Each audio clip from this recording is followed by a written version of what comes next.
अदिति राठौड़ कुछ सालों पहले ही टीवी इंडस्ट्री पर आई और अपने पहले ही लीड शो से टीवी इंडस्ट्री के फेवरेट फेसेस में शामिल हो गई। पर अचानक ही बिना किसी को कुछ खबर दिए वो इस इंडस्ट्री से गायब हो गई और सोशल मीडिया अकाउंट से भी। पर इसके पीछे की वजह क्या है? क्या अदिति ने अपने बॉयफ्रेंड से ब्रेकअप के बाद ये डिसीजन लिया था, या फिर उनके कोई और दूसरे पर्सनल रीजंस रहे हैं, या फिर उन्होंने परमानेंटली इस इंडस्ट्री को छोड़ने का फैसला ले लिया? क्यूट सी अदिति की लाइफ से जुड़ी ये बातें मैं शुभी आज आपको इस वीडियो में बताऊंगी, तो बने रहिए वीडियो के एंड तक।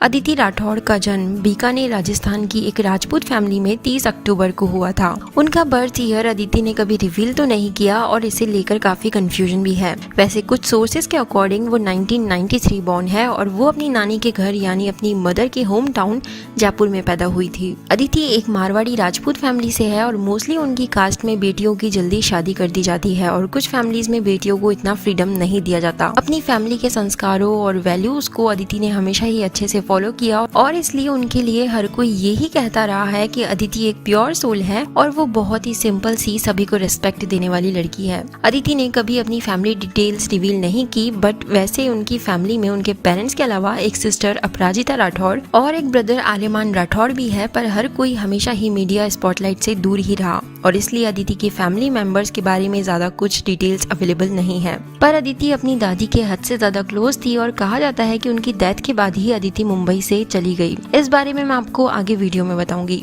अदिति ने अपनी स्कूलिंग बीकानेर के दयानंद पब्लिक स्कूल से की और अपनी हायर स्टडीज खत्म कर लेने के बाद वो एंटरटेनमेंट इंडस्ट्री में ज्वाइन करने के लिए मुंबई शिफ्ट हो गई। अदिति को क्या बनना था क्या नहीं ये तो उन्हें कुछ आइडिया नहीं, पर वो एक बात को लेकर क्लियर थी कि उनके मन में एक्टिंग के अलावा कोई दूसरा प्लान कभी था ही नहीं और यदि वो एक्टर ना भी बनती तो वो अपनी लाइफ को ट्रैवलिंग करके एंजॉय कर रही होती। खैर, मुंबई आ जाने के बाद अदिति को जी टीवी के शो कुमकुम भाग्य में रचना मेहरा के रोल से डेब्यू करने का मौका मिला, जिसमें उन्होंने आकाश अजय की वाइफ का रोल निभाया था। अदिति उस शो में भले ही सपोर्टिंग रोल में थी, पर फिर भी उनकी एक्टिंग स्किल्स और उनके ब्यूटीफुल लुक्स को बहुत अप्रिशिएट किया गया।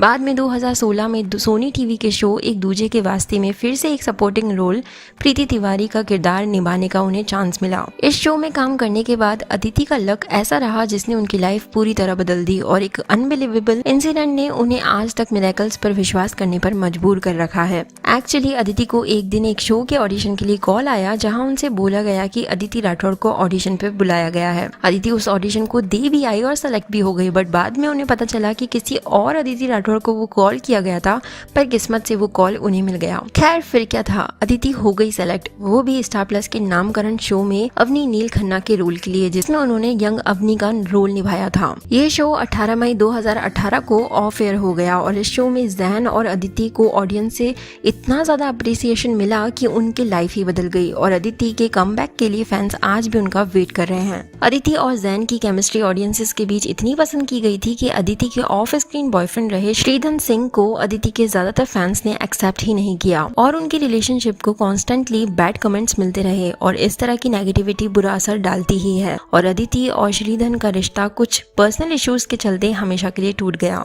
अदिति एक पब्लिक फिगर होने की वजह से हमेशा अपनी प्राइवेट लाइफ सबसे शेयर कर दिया करती थी और अपने ब्रेकअप के बारे में भी उन्होंने अपने फैंस से शेयर किया और ये भी कहा कि कोई श्रीधन को परेशान न करे। पर अदिति को श्रीधन का साथ बहुत ही ज्यादा प्यारा था और जब लोग उन्हें बैड वर्ड्स कहा करते थे तो अदिति ने कहा था कि आज वो जो कुछ भी इस इंडस्ट्री में बन पाई है वो श्रीधन की वजह से ही बन पाई है। यहाँ तक कि उनका इस इंडस्ट्री में आना भी श्रीधन की वजह से ही पॉसिबल हो पाया था। अदिति की कुछ पोस्ट से ये पता चला कि वो और श्रीधन चाइल्डहुड बेस्ट फ्रेंड्स रहे हैं और श्रीधन और अदिति 2012 से रिलेशनशिप में भी थे। उनसे ब्रेकअप हो जाने के बाद और नामकरण शो एंड होने पर अदिति जो अपनी दादी से हद से ज्यादा क्लोज थी उनकी भी डेथ हो गई और अदिति राजस्थान अपनी फैमिली के साथ टाइम स्पेंड करने घर चली गई। वो हमेशा से ही अपनी फैमिली को लेकर सीक्रेटिव थी और उन्होंने मुंबई से जाने के बाद सबसे कांटेक्ट तोड़ दिया। जैन इमाम ने भी अपने एक इंटरव्यू में कहा था कि अदिति कांटेक्ट में नहीं रहना चाहती तो वो क्या कर सकते हैं। वहीं अदिति की कुछ क्लोज फ्रेंड्स ने रिवील किया कि अदिति थोड़ा डिप्रेस्ड थी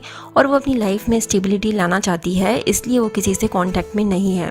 वैसे अदिति सोशल मीडिया पर भी तभी से ही एक्टिव नहीं रही, तो हो सकता है कि उन्हें नेगेटिविटी ने अफेक्ट किया हो। अदिति एज अ पर्सन एक stable, brilliant and quite child है, इंट्रोवर्ट भी और साथ ही प्योर सोल भी, ऐसा उनके साथ रहे हर एक फ्रेंड का मानना है और वो अपनी फैमिली को टॉप मोस्ट प्रायोरिटी पर रखती रही है। अदिति की ही एक फ्रेंड ने ये भी रिवील किया कि इस इंडस्ट्री में आकर लोग जल्दी ही बदल जाते हैं और बिगड़ जाते हैं, पर अदिति को इस इंडस्ट्री की बिल्कुल भी हवा नहीं लगी। वैसे अदिति की रीसेंट पोस्ट से एक बात तो क्लियर है कि वो किसी शांत प्लेस पर, शायद अपने फार्म हाउस पर टाइम स्पेंड कर रही है और उनकी प्यारी सी मुस्कान उनके फेस पर अभी भी बरकरार है। इसी होप के साथ कि अदिति इस इंडस्ट्री में जरूर कमबैक करेंगी, मैं इस वीडियो को यही एंड करना चाहूंगी। ये वीडियो आपको कैसा लगा कमेंट जरूर करें और ज़ैन इमाम की लाइफ स्टोरी देखने के लिए आई बटन पर जरूर जाएं। Thank you so much for watching this video. Stay connected, be happy.